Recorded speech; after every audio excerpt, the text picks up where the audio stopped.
드린 말씀 가지고 에베네셀의 하나님, 이런 제목으로 함께 은혜 나누기를 원합니다. 창립 기념주일이죠. 두 교회가 합병을 해서 어떤 날로 정할까 하다가 제가 7월 둘째 주에 와서 7월 둘째 주에 창립 기념일을 정해서 지키는 것으로 우리 당회에서 장로님하고 같이 결정을 했습니다. 창립 기념주일을 맞이해서 우리 함께 나누며 은혜 받고 싶은 말씀, 오늘 본문에 나오는 에베네셀의 하나님. 에베네셀이라는 뜻은 하나님이 여기까지 우리를 도우셨다, 이제 그런 뜻이죠. 이 말씀은 우리 신약성경 고린도전서 15장 10절 말씀하고 똑같은 고백의 말씀이다, 그렇게 이야기할 수 있는데 우리 같이 한번 읽어보겠습니다. 시작. 그러나 내가 나된 것은 하나님의 은혜로 된 것이니 내게 주신 그의 은혜가 헛되지 아니하여 내가 모든 사도보다 더 많이 수고하였으나 내가 한 것이 아니요 오직 나와 함께 하신 하나님의 은혜로다. 나의 나된 것은 다 하나님의 은혜라. 하나님이 여기까지 우리를 도우셨다, 이제 같은 고백이다, 그렇게 이야기할 수 있습니다. 오늘 우리 교회가 여기까지 올 수 있었던 것은 어디에서 하늘에서 갑자기 뚝 떨어진 것도 아니고 내 힘, 내 노력으로 열심히 노력해서 된 것도 아니고 여기까지 인도하신 하나님의 놀랍고 크신 은혜 때문인 줄 믿습니다. 그래서 오늘 이 고백이 저와 여러분들 우리 모두의 아름다운 고백이 될 수 있길 간절히 축원합니다. 그런데 이 고백이 여러분 별거 아닌 것 같지만 사실 쉽지가 않습니다. 제가 20살 때부터 교육전도사를 했어요. 어린 나이 때부터 교육전도사를 해서 한 20년 가까이 부교육자 생활을 한 것 같은데 한 5교회 정도에서 교육자 생활을 했습니다. 근데 제가 그때 느낀 게 뭐냐면 교회가 한 30년쯤 되면 교회가 문제가 생기기 시작합니다. 왜냐하면 교회가 개척을 해서 한 30년쯤 되면 어느 정도 부흥을 해서 교회가 안정이 된 상태거든요. 좀 더 크게 부흥한 교회는 우리 교회 같이 이렇게 아름다운 성전도 건축을 하고 또 교회가 평안하여 이렇게 크게 든든히 세워져 가는 때입니다. 그때가 되면 교회가 뭘 하고 싶어 하냐면 지나간 역사를 한번 잘 정리하고 싶다, 이제 그런 일들을 많이 해요. 그래서 30년사, 50년사 그런 책을 발간하기도 하고 또 지난 시간들의 사진을 다 모아서 사진을 이렇게 멋있게 장식을 해서 전시회도 갖기도 합니다. 좋은 의도죠. 지난 시간을 잊지 말자. 지난 시간에 정말 힘들고 어려웠을 때 우리가 믿음으로 극복하고 오늘 여기까지 올 수 있었으니 우리가 그 힘든 시기를 믿음으로 극복했던 그 시간들을 절대 잊지 말자. 좋은 의도에서 많은 교회들이 일을 하지만 근데 문제가 뭐냐면 그런 일을 하다 보면 의도하지 않게 교회가 공치사로 갑니다. 그러면 오늘 우리 교회가 이렇게 세워지기까지 과연 어떤 사람이 더 많이 헌신하고 충성했는가, 이상하게 공치사 쪽으로 분위기가 안타깝게 많이 흘러갑니다. 이 교회를 질 때 누가 많이 헌금했는가, 누가 많이 기도했는가, 헌신했는가, 이상하게 그런 공치사 쪽으로 잘못 흘러갑니다. 제가 한 50년 교회 부목으로 갔는데 그 교회 갔더니 제가 제일 많이 듣던 말이 뭐냐면 목사님, 우리 교회는 보통 우리 교회를 다닌 지 30년, 40년 된 사람들이 대부분입니다. 10년 이거는요 축에 끼지도 못합니다. 그래서 교회가 뻑하면 하는 말이 뭐냐면 아니 10년도 안 된 사람은 어디서 함부로 나서고 그러느냐고. 그래가지고 도저히 초신자들이, 새신자들이 교회 정착을 잘 못하는 그런 안타까운 모습도 생기는데 교회가 왜 문제가 생기죠? 누가 많이 더 헌신하고 충성했는가, 이 자랑하고 싶은, 그래서 자랑과 자랑이 충돌해서 교회가 그때부터 시끄러지기 시작하고 교회가 막 문제가 생기기 시작하는 그런 모습들을 제가 좀 많이 본 것 같아요. 예수님이 어리석다고 비유한 부자의 비유의 말씀이 있는데 여러분 이 말씀을 읽으면서 가장 많이 나오는 단어가 있는데 한번 찾아보십시오. 우리 누가복음 12장 16절에서 20절 말씀. 같이 한번 읽어보겠습니다. 시작. 또 비유로 그들에게 말하여 이르시되 한 부자가 그 밭에 소출이 풍성함에 심중에 생각하여 이르되 내가 곡식 쌓아둘 곳이 없으니 어찌할까 하고 또 이르되 내가 이렇게 하리라 내 곡간을 헐고 더 크게 짓고 내 모든 곡식과 물건을 거기 쌓아두리라. 또 내가 내 영혼에게 이르되 영혼아 여러 해 쓸 물건을 많이 쌓아두었으니 평안히 씻고 먹고 마시고 즐거워하자 하리라 하되 하나님이 이르시되 어리석은 자여 오늘 밤에 내 영혼을 도로 찾으리니 그러면 내 준비한 것이 누구의 것이 되겠느냐 하셨으니. 여러분 이 말씀에서 가장 많이 반복해서 나오는 단어가 뭐죠? 나입니다. 나라는 단어죠. 내가 이만큼 노력해서 내가 이만큼 재물을 모았으니 오늘 밤 내 영혼아 먹고 마시고 즐기자. 이게 뭐가 나쁘냐는 거예요. 근데 하나님은 그 사람을 가르쳐 뭐라 그러죠? 어리석다. 어리석은 사람이다. 그렇게 책망한다라는 거죠.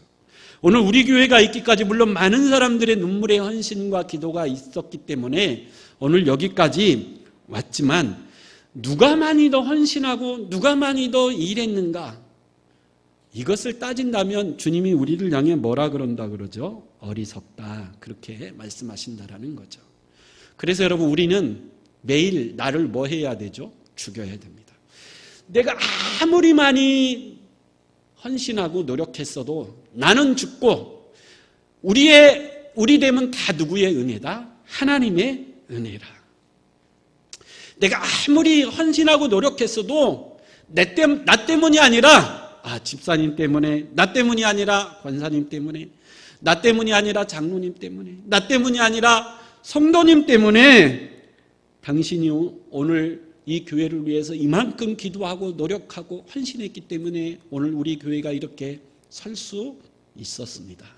당신 때문입니다. 여러분 나는 죽고 하나님의 은혜요 당신 때문이라. 이렇게 나아가야 우리 교회가 중단 없이 하나님의 은혜 가운데 든든히 세워져 갈 줄 믿습니다. 오늘 본문에 보면 두 가지가 우리가 좀 살피려고 그러는데 첫째는 하나님의 은혜였다라는 에베네셀, 여기까지 하나님이 우리를 도우셨다라는 은혜에 대한 고백이 있고 또 하나는 미스바 대부흥의 사건이 오늘 소개되어지고 있다라는 거죠. 그래서 오늘 본문의 별명을 미스바 이스라엘의 대부흥회라 그렇게 붙여진 말씀입니다. 구약 성경에는 크게 세 번의 대부흥이 있었습니다. 첫째는 요나 선지자를 통해서 니느웨 성에 회개하며 하나님의 말씀이 흥황되는 놀라운 큰 부흥이 있었고 그게 첫 번째 나타난 부흥이고요. 두 번째는 오늘 본문 말씀 이스라엘 백성들이 미스바에 모여 하나님의 부흥을 경험하는 두 번째 부흥이 있었고 세 번째는 바벨론 포로에서 돌아온 이스라엘 백성들이 느헤미야 8장에 보면 학사 이스라엘을 중심으로 예루살렘 수문 앞 광장에 모여 일어났던 큰 부흥이 있습니다. 구약 성경에 이렇게 세 번에 걸친 큰 부흥이 있었는데 오늘은 그 두 번째죠. 두 번째 이스라엘 백성들이 미스바에 모여 회개하며 하나님 앞에 예배했을 때 이스라엘 가운데 큰 영적 대부흥이 일어난 말씀이 오늘 말씀입니다. 그래서 여러분 창립기념주의를 맞이해서 두 가지죠. 여기까지 인도하신 하나님의 은혜에 대한 놀라운 믿음의 고백이 있는 이 시간이 될 수 있기를 간절히 원하고 두 번째는 앞으로 우리 교회에 더 큰 하나님의 놀라운 부흥을 기대하며 사모하는 복된 시간이 되었으면 합니다. 그러면 어떻게 오늘 본문에는 에베네셀의 하나님이라 하나님의 도우심을 고백하는 은혜의 사건이 있었고 또 미스바 대부흥이라고 하는 놀라운 부흥의 사건이 두 가지가 연이어 동시에 일어날 수 있었는가? 첫 번째 우리 교회가 이런 은혜와 부흥을 경험하는 교회가 되려면 중요한 것은 이스라엘 백성들의 회개에 돌이킴이 있었다라는 것을 여러분 잊지 말아야 됩니다. 부흥은 반드시 뭐와 더불어 일어나죠? 회개와 더불어 일어난다. 사무엘상 오늘 본문의 배경을 좀 살펴봐야 돼요. 사무엘상 앞장 4장에 보면 이스라엘이 블레셋과 전쟁을 치릅니다. 근데 이스라엘이 자꾸 져요. 그래서 이스라엘 사람들이 생각을 했습니다. 우리가 왜 이 전쟁에서 자꾸 질까? 하나님이 우리와 함께 하지 않았기 때문이다. 그럼 어떻게 하나님이 우리와 함께 하지? 법궤를 가지고 와서 법궤를 앞세워 싸우면 하나님이 우리와 함께 하신 것이니 승리할 것이다. 그래서 이스라엘 백성들이 하나님의 법궤를 앞세워 전쟁에 나갔는데 그 전쟁에서 어떻게 되죠? 그만 더 크게 패합니다. 그래서 법궤는 빼앗기고 전쟁이 크게 집니다. 이 소식을 당시 제사장이었던 엘리 제사장이 의자에 앉아있다가 이 소식을 듣고 뒤로 고꾸라져 목이 부러져 죽는 슬픈 사건이 사장에서 일어납니다. 그래서 블레셋 사람들이 하나님의 법궤를 취해서 자신들의 우상을 섬기는 신전에 두었는데 그때 하나님의 재앙이 블레셋 가운데 막 쏟아지기 시작합니다. 그래서 블레셋 사람들이 깜짝 놀라서 이 법궤는 우리가 가지고 있을 것이 못 되는구나. 이스라엘에게 돌려줘야 되겠다. 그래서 이스라엘 백성들에게 이 법궤를 돌려주는 장면이 6장에 나옵니다. 이스라엘 백성들이 이 하나님의 법궤를 돌려받았어요. 이스라엘의 베스메스라는 곳으로 법궤가 도착했는데 6장에 보니까 베스메스 사람들이 법궤의 뚜껑을 열고 그 안을 들여다봤다 그래요. 이건 하나님의 법궤를 존중하지 않는 사건이었죠. 그래서 하나님이 그들을 징계하셔서 70명의 사람들이 죽는 사건이 일어납니다. 그래서 이스라엘 백성들이 깜짝 놀랐죠. 이 법궤 때문에 블레셋에게만 재앙이 임한 것이 아니라 우리에게도 이 재앙이 임했구나. 그래서 이 법궤를 기럇 여아림이라는 곳으로 옮깁니다. 기럇 여아림은 이스라엘과 블레셋의 국경지대, 우리나라로 말하면 비무장지대 같은 굉장히 애매한 지역입니다. 블레셋 땅도 아니고 이스라엘 땅도 아니고 그곳에 법궤를 보냅니다. 여러분, 왜 이스라엘 백성들이 이 하나님의 법궤를 블레셋 땅도 아니고 이스라엘 땅도 아닌 애매한 국경지역에 보냈을까요? 이 법궤는 원래 어디에 있어야 되죠? 성소에 있어야 돼요. 하나님 앞에 예배드리고 제사 드리는 성소에 이 법궤가 있어야 됩니다. 성소에서 가장 중요한 것이 이 법궤예요. 이 법궤는 하나님의 임재의 상징이기 때문에 이 법궤가 있어야 하나님 앞에 제사 예배드릴 수 있고 하나님이 그 제사를 받으시는, 그 제사 드릴 수 있는 가장 중요한 조건이 이 법궤가 있어야 돼요. 근데 이스라엘 백성들이 그 법궤를 어디에다가 보냈다고요? 국경지대의 애매한 곳으로 보내버렸어요. 그러니까 좋은 의도가 아닌 거죠. 그래서 이스라엘 백성들은 더 이상 하나님 앞에 뭘 드릴 수 없었죠? 예배를 드릴 수 없게. 스스로 그들이 그렇게 한 거예요. 예배에 소홀히 하게 됐다라는 겁니다. 우리도 살다 보면 예배가 소홀해질 때가 있습니다. 여러분, 이스라엘 백성들이 블레셋과의 전쟁에서 패하고 또 벳세메스라는 곳에서 뚜껑을 열다가 70명의 사람이 재앙으로 죽고 그래서 깜짝 놀라서 법궤를 애매한 곳으로 보내고 예배를 중단해 버렸습니다. 우리도 힘들고 어렵고 고난이 닥치면 가장 먼저 이상하게 보면 뭘 소홀히 하죠? 예배를 이상하게 소홀히 합니다. 여러분, 힘들고 어려운 고난이 닥쳤을 때 오히려 더 예배에 집중할 수 있는 저와 여러분 될 수 있길 간절히 축원합니다. 그러면 아무리 힘들고 어려운 고난이 닥치도 금방 일어설 수 있어요. 제가 신학교에서 학생들을 가르치는데 어느 장로님 한 분이 오셨는데 짧게 그렇게 간증하더라고요. 제가 사업을 하다가 망했는데 목사님이 예배에 집중해라. 사업 망하고 할 일 없으니까 새벽 예배, 금요 예배, 수요 예배, 주일 예배 모든 교회에 다 나오라고. 그래서 그 말씀에 순종해서 사업이 망해서 힘들었지만 예배에 집중했더니 금방 사업이 회복이 되더라고요. 그래서 목사님, 저는 이 세상에서 가장 예배를 소중하게 생각합니다. 그래서 여러분, 힘들고 어려울 때 더 예배에 집중할 수 있는 저와 여러분 될 수 있길 간절히 축원합니다. 제가 이렇게 예배를 드리다가요, 저분은 영적으로 지금 좀 병든 상태다라고 느낄 때가 있어요. 언제일까요? 예배 시간에 졸거나 예배 시간에 갑자기 늦게 나오거나 예배를 소홀히 하는 분들이 갑자기 눈에 보여요. 저분이 영적으로 뭔가 문제가 있구나. 영적으로 지금 뭔가 병들었구나. 이제 그렇게 느낄 때가 있는데, 그럼 힘들고 어려울 때 예배에 더 집중해서 예배 때 주시는 그 힘으로 벌떡 일어설 수 있는 그런 은혜를 경험할 수 있기를 간절히 축원합니다. 이스라엘 백성들은 블레셋과의 전쟁에서 패하니까 오히려 더 예배를 소홀히 해버렸어요. 그래서 20년 동안 하나님 앞에 예배드리지 않고 블레셋에게 온갖 고통과 압제를 당하는 시간을 보냅니다. 그러니까 20년 동안 그렇게 시간을 보냈어요. 얼마나 힘들고 어려웠겠어요. 그 20년 만에 7장 2절 같이 한번 읽어보겠습니다. 7장 2절. 같이 읽어보겠습니다. 시작. 괴가 기럇 여아림에 들어간 날부터 20년 동안 오래 있은지라 이스라엘 온 족속이 여호와를 사모하니라. 20년 동안 법궤를 방치하고 예배를 소홀히 하고 블레셋에게 온갖 고난과 고통을 당하다가 20년 만에 드디어 그들 마음 가운데 무슨 마음이 생겼죠? 여호와를 사모하는 마음이 생겼다 그래요. 오늘 여기 사모했다 그러는데 애통하다라는 말로 번역할 수 있습니다. 20년 만에 여호와를 사모하며 애통하는 마음이 생겼다라는 거죠. 눈물을 흘리며 애통해하며 하나님 우리를 용서해 주시고 우리를 좀 구원해 주십시오. 그런 마음이 드디어 그들 가운데 생겼다라는 거죠. 예수님이 산상수훈에서 팔복을 말씀하실 때 마태복음 8장 5절에 애통하는 자는 뭐가 있다 그러죠? 복이 있다 그럽니다. 여러분 우리 마음 가운데 하나님의 말씀을 듣다가 애통해하는 마음, 눈물을 흘리며 회개하는 하나님을 사모하는 마음이 생기는 것. 이건 하나님의 은혜의 시작이요 축복의 시작인 줄 믿습니다. 그래서 당시 사무엘 선지자가 드디어 20년 만에 이스라엘 백성들 마음에 애통해하는 마음, 하나님을 사모하는 마음이 생겼구나. 이것을 보고 3절에 보니까 사무엘 선지자가 온 이스라엘 백성들이 어디에 모이라? 미스바에 모이라. 그리고 지금까지 너희가 섬기던 우상들을 다 뭐해라?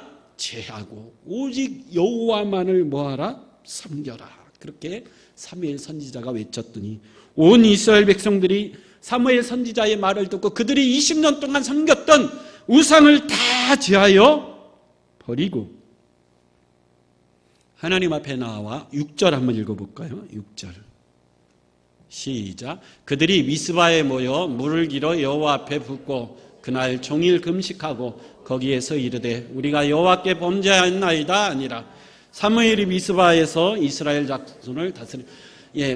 사무엘 선지자가 다 미스바에 모여라 그랬더니 이스라엘 백성들이 다 미스바에 모여 하나님 앞에 뭐 했다라는 거죠? 회개했다라는. 근데 6절 한번 다시 띄워줘 보십시오. 6절. 이게 좀 특이한 단어가 뭐죠? 그들이 미스바에 모여 뭐 했다고 그러죠? 물을 길어 여호와 앞에 부었다 그래요. 여러분 이게 무슨 뜻일까요? 에레미야 애가 2장 19절 말씀 한번 읽어볼게요. 에레미야 애가 2장 19절 시작. 초저녁에 일어나 부르짖을지어다 내 마음을 주의 얼굴 앞에 물 쏟듯 할지어다 각 길 어귀에서 주려 기진한 내 어린 자녀들의 생명을 위하여 주를 향하여 손을 들지어다 하였도다. 내 마음을 물을 쏟듯 누구에게요? 하나님 앞에 쏟아놓으라는 거죠. 어떤 마음이죠? 내 안에 있던 죄악의 마음, 하나님 앞에 범죄한 그 마음을 하나님 앞에 통분히 하며 물을 쏟아붓듯 어떻게 하라고요? 쏟아부으라는 거예요. 우리 시편 62편 8절 한번 읽어보겠습니다. 시작. 백성들아 시시로 그를 의지하고 그의 앞에 마음을 토하라. 하나님은 우리의 피난 주죠. 사무엘이 이스라엘 백성들의 미스바에 모여서 물을 쏟아 부으면서 그들에게 하는 말이 뭐죠? 이 물을 쏟아붓듯 너희의 통회하는 마음, 자복하는 마음, 하나님 앞에 범죄한 죄악스러운 마음을 하나님 앞에 뭐하라는 거죠? 쏟아 부으라는. 그래서 이스라엘 백성들이 미스바에 모여서 자신들의 지난날의 잘못, 지난날에 하나님 앞에 범죄한 모든 것을 하나님 앞에 물을 쏟듯 그들의 마음을 하나님 앞에 뭐 했죠? 쏟아 부었어요. 금식하며. 그랬더니 하나님이 도우시는 놀라운 에베네셀의 은혜가 임한 줄 믿습니다. 그래서 여러분 회복과 부흥의 출발점은 하나님 앞에 깨닫는 거죠. 우리가 잘못했구나. 내가 범죄했구나. 하나님 앞에 잘못 살았구나. 이걸 깨닫고 나의 이 아픈 마음을 하나님 앞에 뭐 하는 거죠? 금식하며 통회하며 자복하며 쏟아 붓는데 거기에 하나님의 놀라운 도우심의 시작이 있고 회복의 시작이 있으며 부흥의 시작이 있는 줄 믿습니다. 두 번째는 예배의 회복이죠.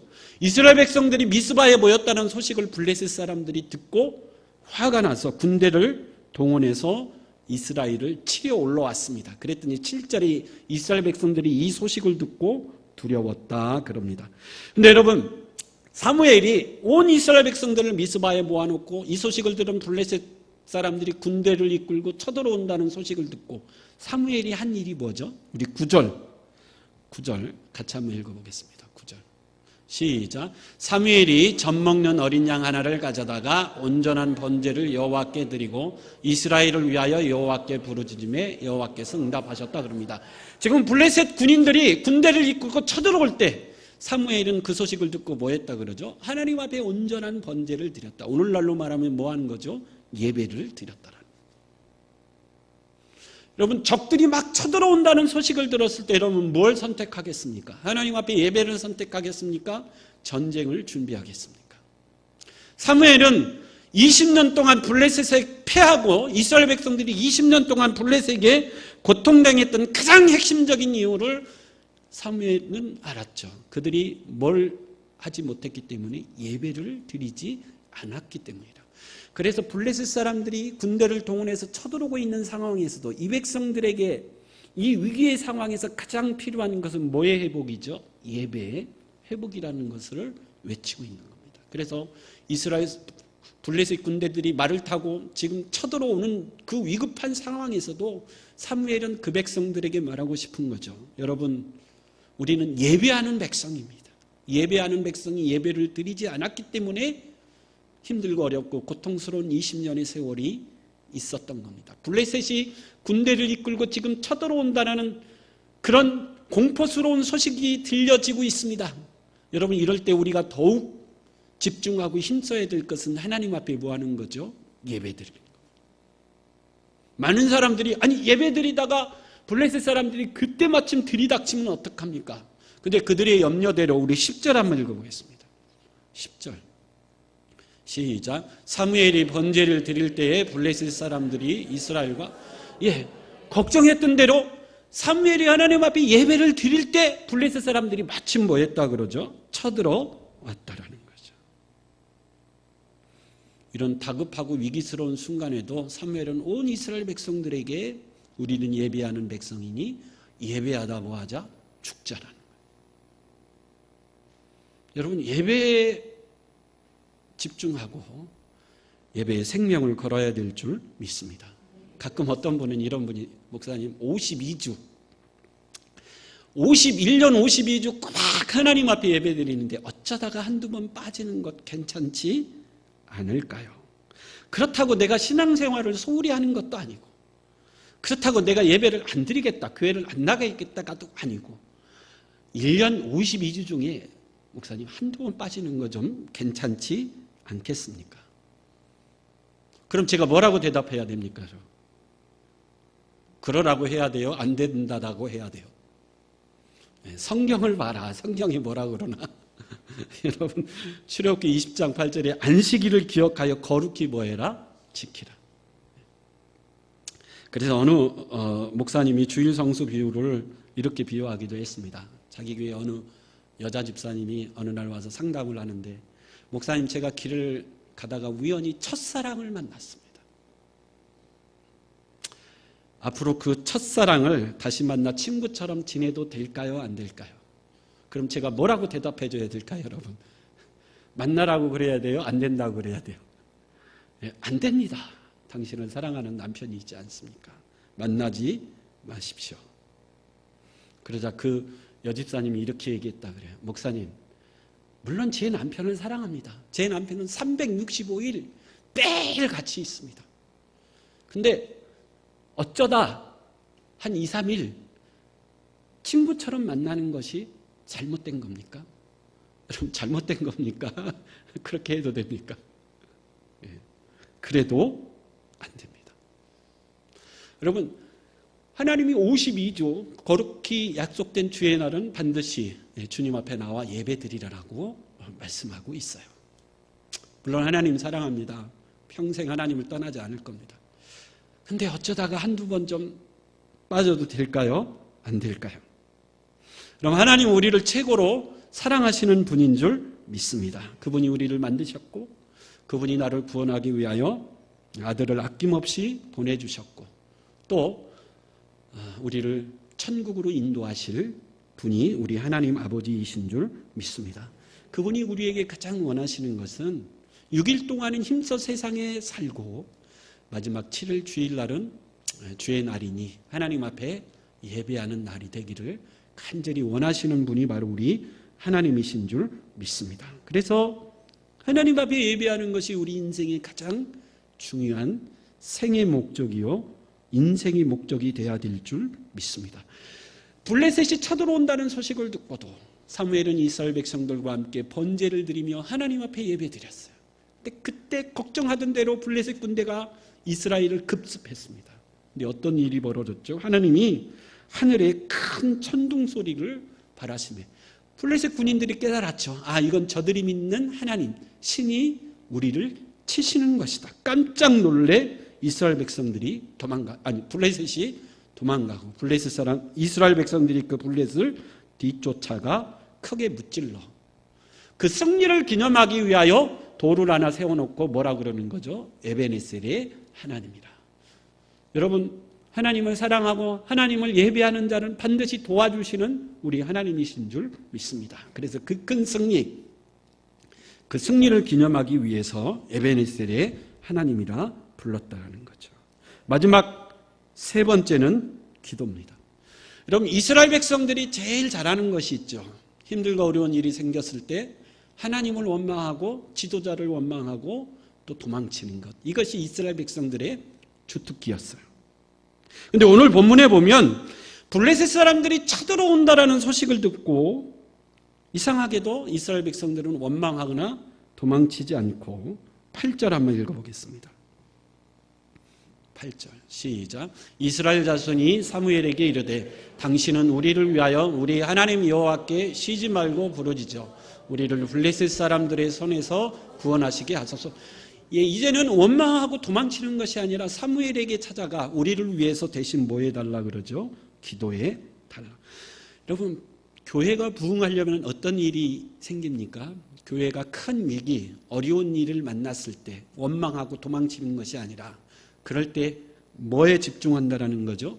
예배에 집중하고 또 뭐에 집중하죠? 기도에 집중한다라는.